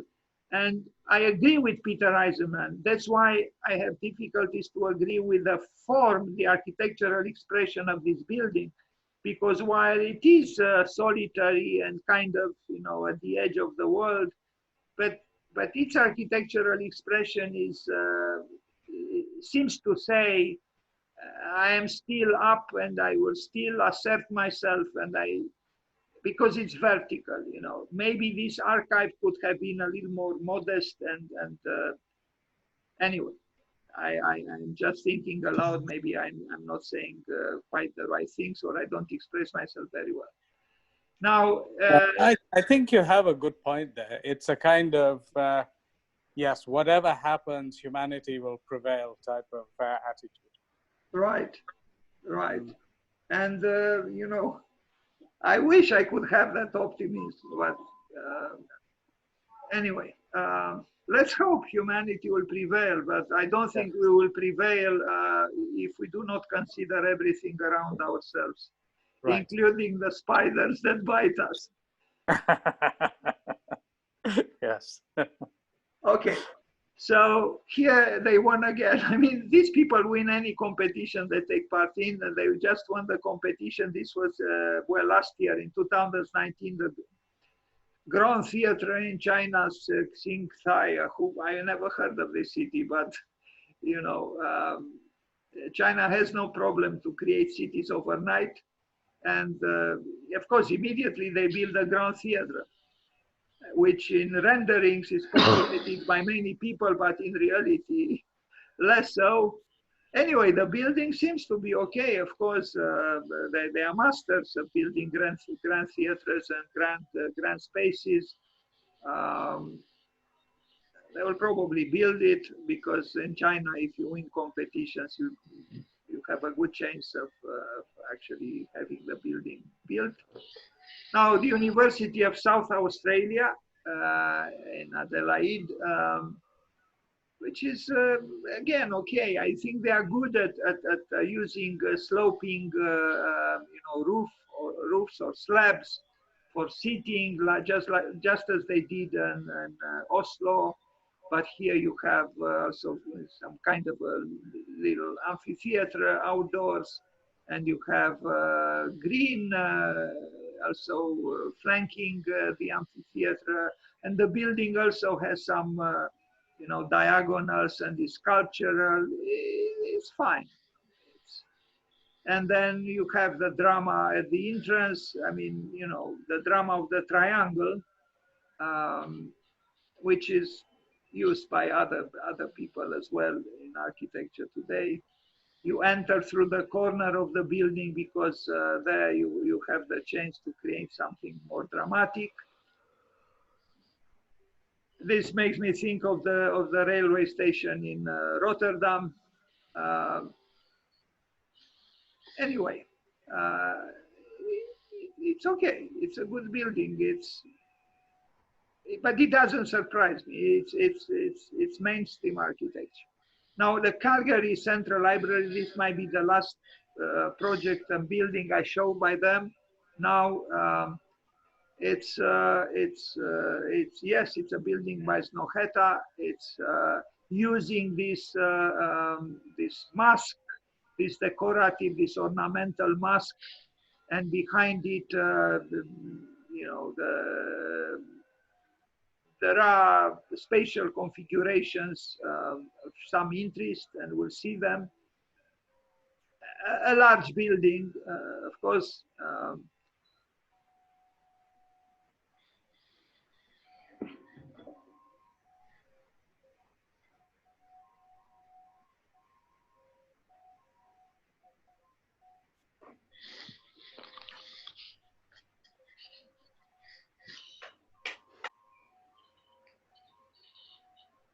So Snohetta builds for a global society, and it is a global office. They have so many people working now in their offices, hundreds of people, and it's something that scares me a little bit. You know, it's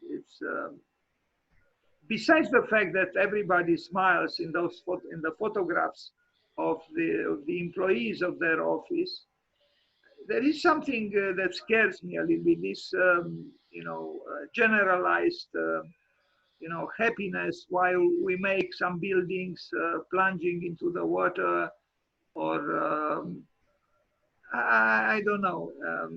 Maybe my own personal problems make me a little bit uncomfortable to see this global, unending, will to power and ability to cover the earth very soon with the masterpieces of the human it's just, I don't know, when you think about the hesitations, like for example San Lorenzo in Florence to this day doesn't have a facade, and there were the greatest artists and architects try to propose for San Lorenzo a facade, Michelangelo, Raphael, Brunelleschi.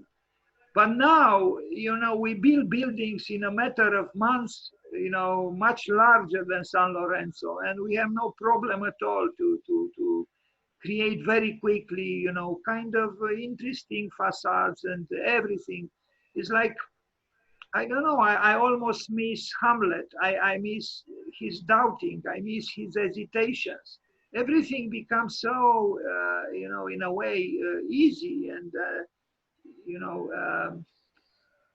I don't know. I think we build too much. We build too much and too quickly, and now the virus is forcing us to reconsider a little bit. But if the pandemic goes away, I'm sure our assault on the world will be even more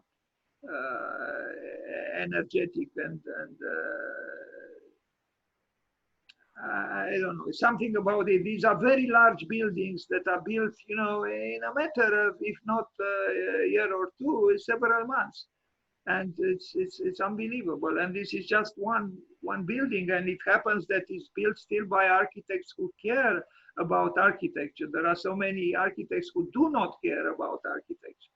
Snohetta, they do care about architecture. And I think this is the last image of this presentation on them. I don't know very well why I stopped here. I could have stopped with any other image. Maybe because this image shows,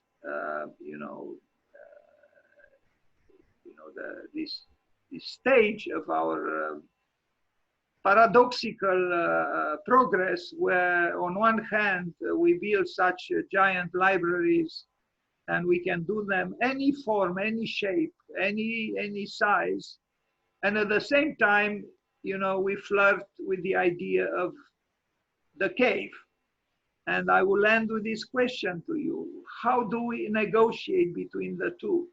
How come that now in the 21st century several important architects create interiors that are almost literally similar to what a cave was and is, and at the same time technologically we are very, very advanced? So what do you think will follow?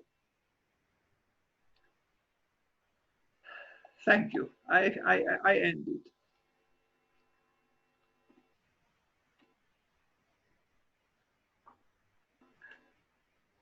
Maybe we can talk a little bit, because I truly think, I don't know why now I'm thinking about this the cave revival, and architecture and prehistory. Why it is as if we ran out of, I don't know, we either plan to escape to Mars, we create vaults for the seeds of the world, and some of the most innovative architects today return to the cave. So what do we make of this? So we have the vault with all the seeds of the world. Then we have plans to go to Mars. And then we have, the cave revival. So what do you think will follow? What might follow?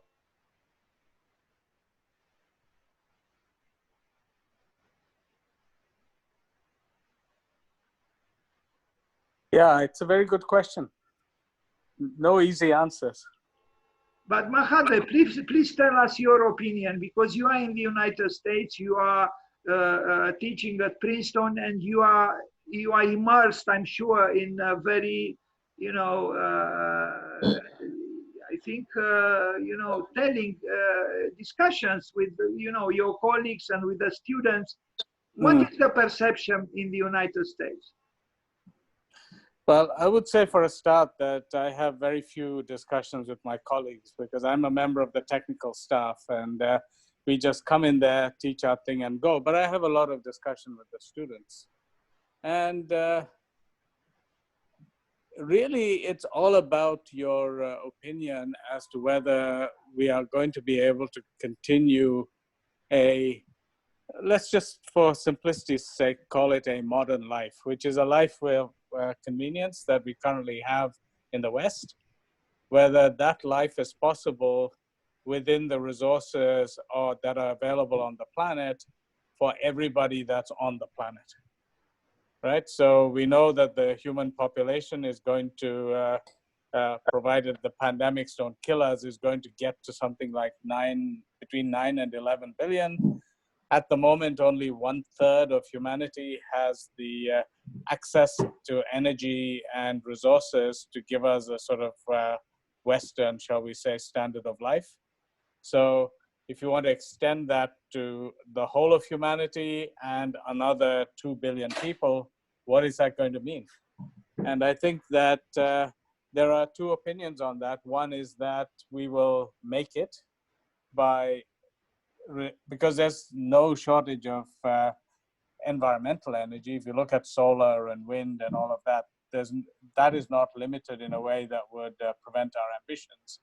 But there needs to be a lot of political will, if you like, to go in that direction and to give up on some of our traditional ways of doing things. And depending on your view, you can be optimistic about that or you can be very pessimistic about that. And I think people either fall into either of those camps or they kind of bounce between one and the other. I personally must say that mostly I'm optimistic, but sometimes I get very pessimistic. And what about, thank you, and what about the students? Or you already answered this question? Well, with the students, I tend not.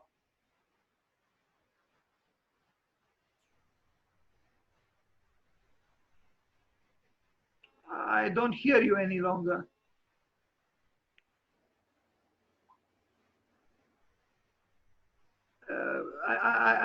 Do you hear me? Because I don't hear you.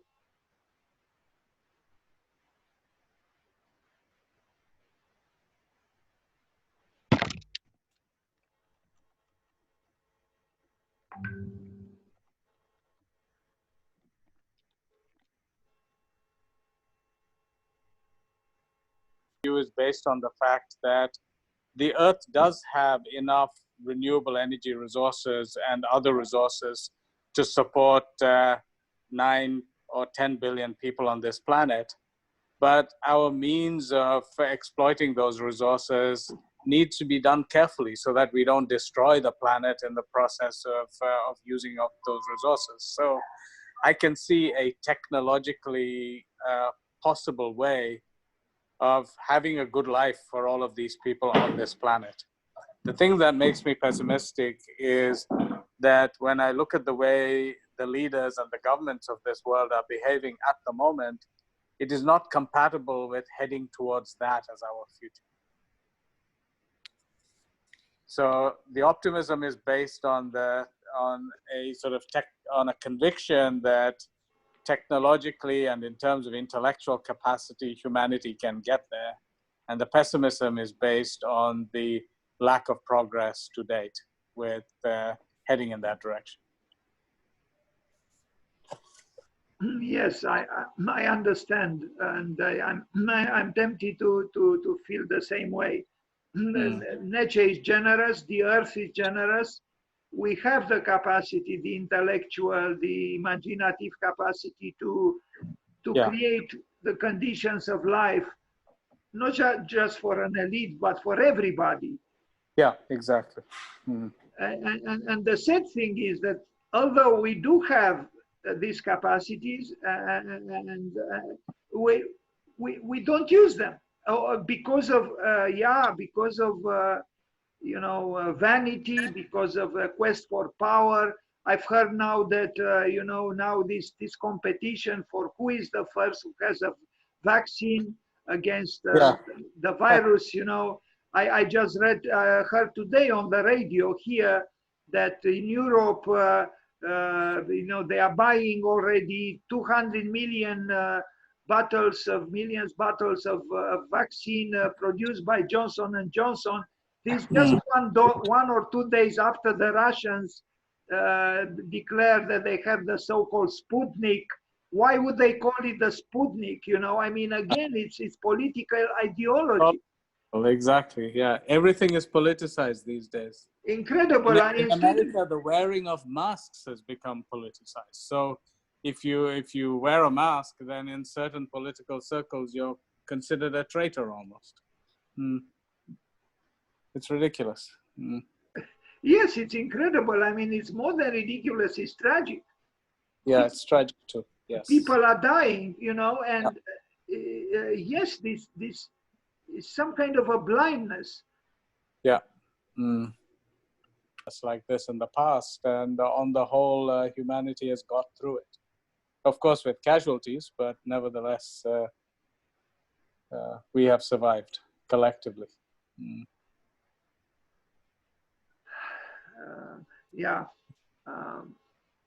But so I think the cave revival is more intellectual than real. I don't think that 9 billion people are going to be living in caves.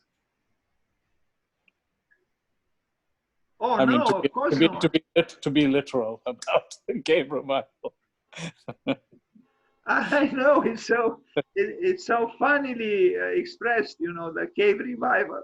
Yeah. I mean, we had all kinds of revivals, but not yet a cave revival. Not yet a cave revival, yeah. But it is true. At this moment, Studio Gang is building in New York the Museum of Natural History, which inside is, in some respects at least, cave-like.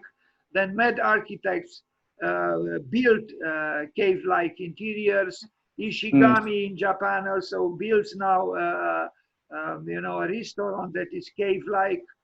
Doshi in India built a gallery which is to an extent kind of like cave-like.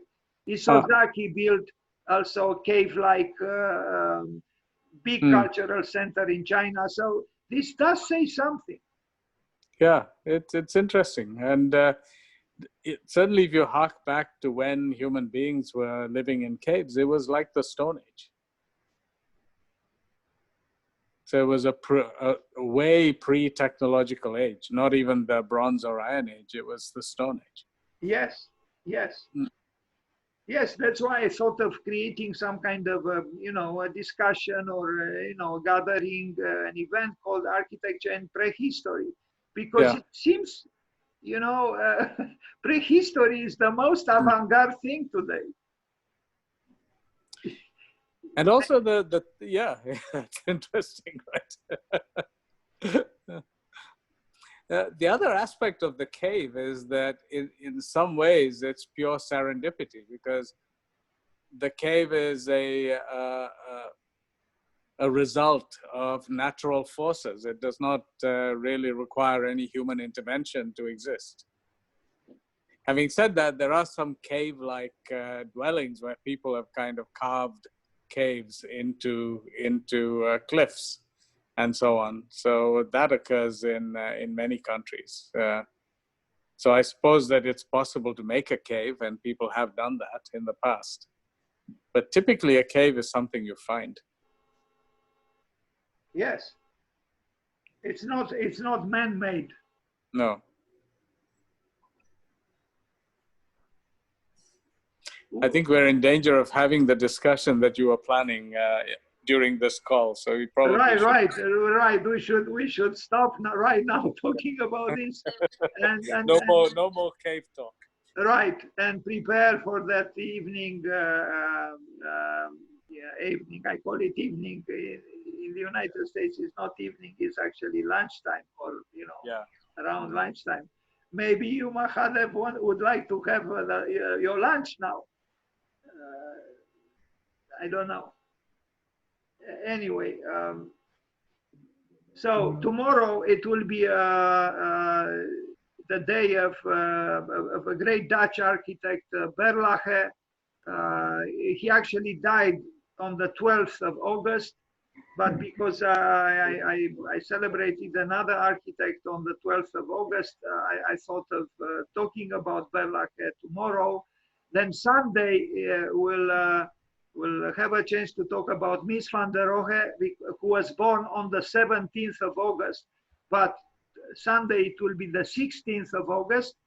But on the 17th, there will be Indonesia Day, and we'll have 3 architects from Indonesia make each one of them a presentation, and I think it will be very interesting. Daliana will talk about Borobudur, incredible temples in Indonesia. Then her husband, Florian, will talk about vernacular and traditional Indonesian architecture, and another architect will talk about Catholic priest who was also an architect and who received an Aga Khan Prize for his social housing, if I understood correctly, done in Indonesia. So Monday will begin 1 hour earlier, because in Indonesia is already late, and I think it will be an interesting day. And then on the 19th, that is Wednesday, next week, it will be the Palladio Day, where I invited several people, students, to talk, each one of them, about a specific building by Palladio. And maybe I will also add other things about the great Renaissance, late Renaissance architect. The anti-classicist Palladio. So I think it will be a very interesting day on Wednesday as well, because he died 440 years ago on Wednesday, Andrea Palladio. So. Wow. Tomorrow, Berlage, Hendrik Berlage, the great Dutch architect. Sunday, Mies van der Rohe, and then Monday, Indonesia Day. Nothing probably on Tuesday, and then on Wednesday, the Palladio Day. Sounds exciting. I you. hope to join you for at least some of them, if not all. Thank you very much, Mahadev. Your presence is already very appreciated, because you say important things. Thank you. It's very nice of you to say so. And I should also mention that one project that you just referenced, I actually collaborated on the way, and that was the Nut Hampson Museum by Stephen Hall. Ah, really? I don't believe it. So. Okay. We did the competition together and a little bit of the schematic design, and then of course, local engineers did most of the work. Mahadev, we have to. Please allow me to invite you to. We have to talk about that work. When would you be available? Because I like that work, and it's a great chance to have you with us. We'll talk separately about a date for maybe a presentation. Okay. What I could do, I could prepare myself a presentation, and when you will be available the next time, you could let me know, and then we'll find half an hour to talk just about that building. Okay, that would be good. Yeah. Thank you. This is great news. Maybe I'll invite even Stephen Hall. Oh, that would be great. It would be wonderful if he could come. Or if you can't get him, he has a partner called Chris McVoy who might come. I will try because he did show up on the 31st of May here Ah, okay. on the Zoom platform, and I know I know how to contact him. Okay, good. I will tell him about Knut Hamsun, and who knows? He is very busy, but who knows? These days, everybody is available because no one is traveling. Except the students here in Bucharest. They're all traveling, the 2,000 Oh, really? students. No, I'm joking. Yeah. There are just a few who are not traveling who are here, but the others are all very, very busy. Busier than, Okay. busier than you, busier than Stephen Hall, busier than everybody. Anyone else wants to say something about Svere, Fehn, or Snohetta?